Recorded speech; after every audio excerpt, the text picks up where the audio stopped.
Praise the toy gods. We are now in the top 5 and kicking it off with the king of accessories for Black Series, Cal Kestis deluxe figure.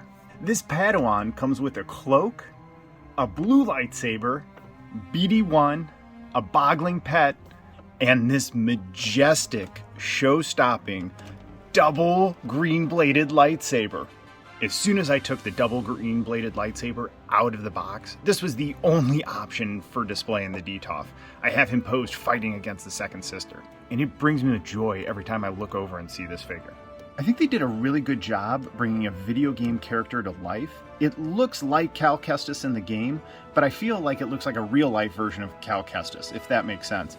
And I really dig what they did with the hair. You know, some say this does look a little bit like a young dude. Love the two-tone cloak with the brown belt and then silver accents. Man, he's such a cool figure, man. Always appreciate the cool Star Wars tech and shoulder. Man, I wonder if this is reuse from Rebel Pilot. And then another real nice touch is the pouch on the back of his belt. So it just looks so cool in conjunction with the cape and the lightsaber. There's also this sweet Jedi holocron. I'm really excited to have one in my display, man. However, his hand cannot hold it. Merp, merp. Number 4 is Darth Maul. At last, the Nerdery has a Maul figure.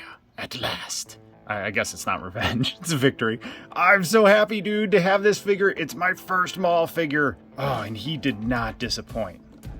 I had to start off by showing him with this epic box, man. Let me back up. I love the comic book art that comes with it, and one of the best things about this box is that even if you take the figure out, it is still 100% displayable. If you do keep the figure in box, you could display it like this, then have more of the comic book art to show off. Talk about an all-time face sculpt, man.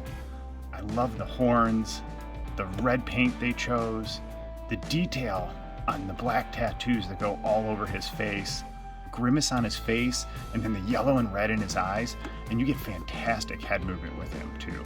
I mean, because dude, look at that, and then have him just pointed and then tilted down and looking at you like that.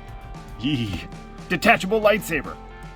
Dude, look at the shoulder joint there, man, how it rotates and moves out and gives him full range of motion. It's as if the toy gods themselves painted his chest. Man, look at the detail, and it almost looks like a scary Sith face in a temple too.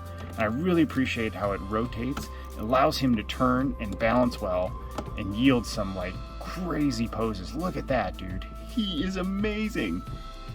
And then we have to finish off with the splendor and glory of Maul's dual-bladed lightsaber. They went all out for this. I love the detail right from the top of the hilt all the way to the buttons and then right back to the second lightsaber. I really appreciate the color of the red-bladed lightsaber here. It pops next to his red skin. Number 3 is Asajj Ventress, and she was worth the wait. I'm really hoping we see her in live action. She's one of my all-time favorite Clone Wars characters. How about you guys? If I'm being honest, when I look at that face sculpt, I can hear her voice in my head. And then when you tilt her head, it just takes it to a whole other level, man. Well done, Hasbro, man. I really feel like you encapsulated just like the inner rage and just disgust Asajj Ventress has for pretty much everyone. She moves and poses with ease, man. And with the 2 lightsabers, she is a joy to photograph. And I really, really appreciate this velvety, shiny, purple soft goods skirt. It allows her to get into even more dynamic lightsaber fighting poses. One of the things I really appreciate about having the combination of the soft goods skirt with the hard goods loincloth is that you can use it as a fulcrum for posing her. And it helps just get her quickly and easily into some dynamic lightsaber battle posing. Fulcrum! Right here in one pose with this picture I'm about to take solidifies why Ventress is a top 3 figure of 2021. Her lightsabers were carved by someone who definitely appreciates this character. And I really, really enjoy how you can join them together too. Wow, dude, they look so cool joined together, and I really appreciate that kind of like a snake curve that they have to them.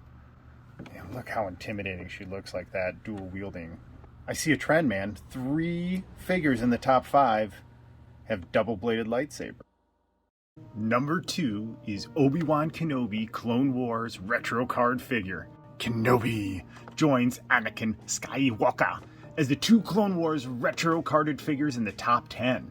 Similar to Anakin, Kenobi's face sculpt feels like it's a mashup of the voice actor James Arnold Taylor and the Clone Wars art. And I really do appreciate how they bring it to life to make it look like a human character versus a cartoon, so it fits right in with the rest of your Black Series figures.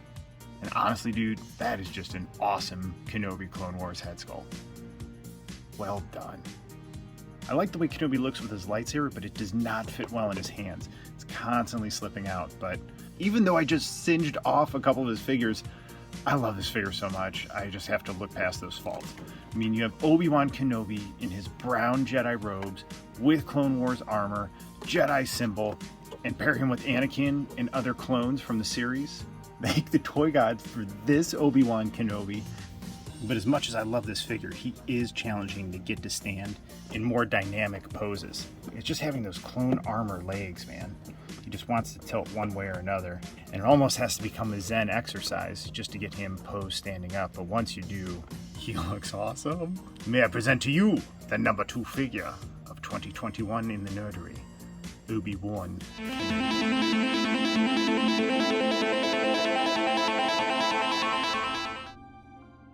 Clear, undisputed number 1 figure in the Nerdery for 2021 is the Lucasfilm 50th Anniversary Star Wars Retro card, Ben Obi-Wan Kenobi.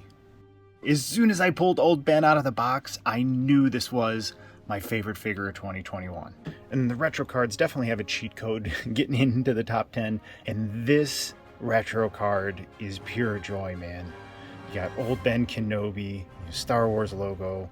I love that old Star Wars drawing of Luke and Leia.